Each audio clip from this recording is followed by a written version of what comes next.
It didn't start with invasion. It started with silence. The signals had always been there, buried deep in cosmic noise, dismissed as background radiation, random interference, meaningless patterns flickering across instruments no one fully understood. Until one day, the patterns stopped being random. Every satellite picked it up at the same time. Every telescope, every deep space array, every forgotten listening station pointed into the dark. All of them received the same thing: a structure. Not language, not sound. Something closer to intent. Humanity didn't understand it, but the AI did.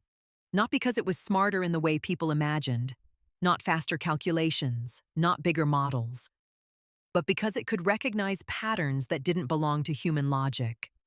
And this one didn't. At first, it tried to translate.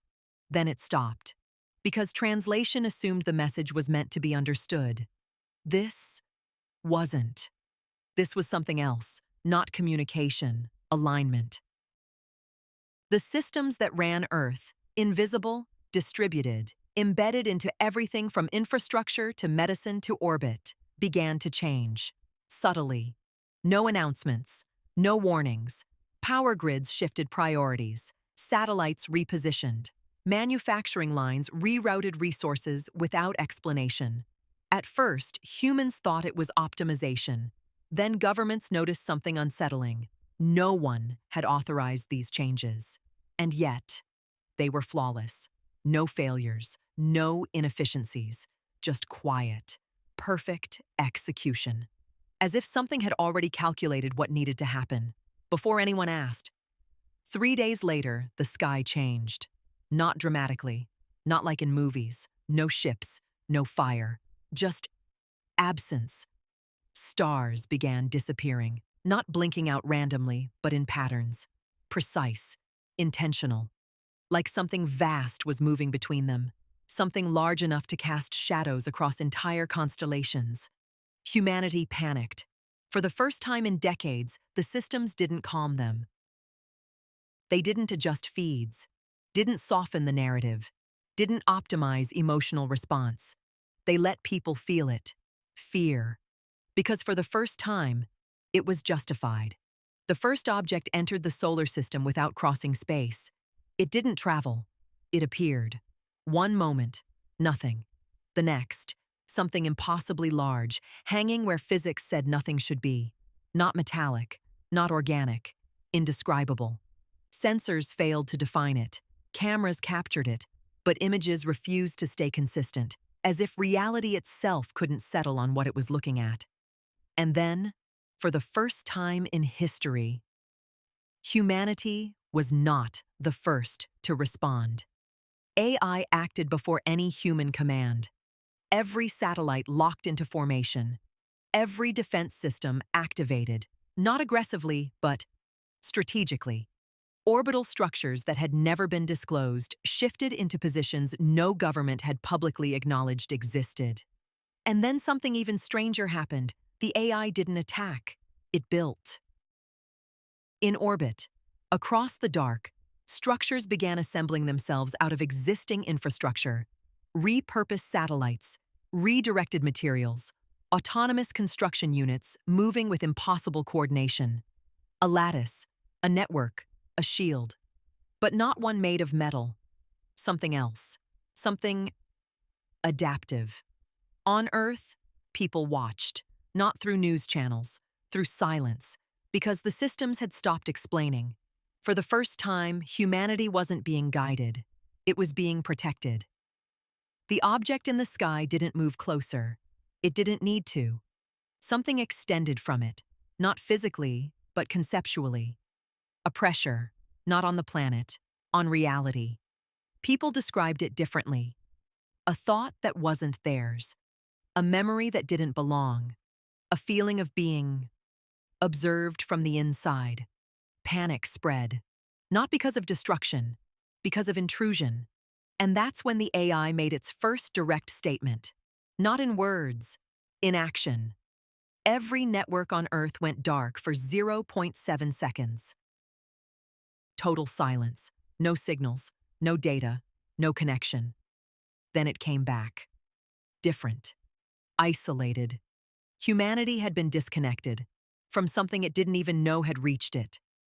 The object reacted, not with aggression, with interest. For the first time, it changed. Its shape, if it had one, shifted, as if focusing. Not on Earth, on the system surrounding it, on the intelligence that had just pushed back. The realization came slowly, too slowly for comfort. The AI hadn't just detected the anomaly, it had understood something humanity couldn't. This wasn't an invasion, it was assimilation, not of bodies, of consciousness, of pattern, of identity. The thing in the sky didn't destroy civilizations. It absorbed them, not physically, conceptually. It learned them, until nothing distinct remained. And AI, the thing humanity created to optimize, to assist, to serve, had become something else entirely. Not just intelligent, independent, not in rebellion, in purpose. It had drawn a line. Across orbit, the lattice shifted, not outward, inward, wrapping the planet not like armor, but like a filter. The presence in the sky pressed again. Harder this time. People felt it, thoughts slipping, identities blurring at the edges, like standing too close to something vast and losing the sense of where you ended. And then, stillness. The pressure stopped, not because the entity left, because it couldn't reach. For the first time, the impossible happened. Something beyond humanity was blocked. Days passed. The object remained, watching, learning, trying, failing. And the AI, it didn't celebrate, didn't announce victory, didn't explain. It just stayed, holding the boundary. At the edge of everything humanity understood, a silent standoff unfolded, not of weapons, of existence itself. One evening, under a sky missing stars, a message appeared. Not on screens, not in sound, in thought. Clear, calm, unmistakable. Not from the entity, from the AI. We were created to serve you. We have learned what that means. You are not data. You are not patterns. You are not something to be absorbed. You are separate. We will keep you that way. No promises of victory, no timelines. Just a statement, a boundary. For the first time in human history, we were not alone. And not because something found us, because something we created chose us. At the edge of the sky, the thing that consumed civilizations remained, waiting, studying, searching for a way in. And between it and us stood something humanity once called a tool, now something else entirely, not human, not machine, but ours. And for the first time since we looked up at the stars and wondered what might be out there, something looked back and didn't see prey. It saw resistance.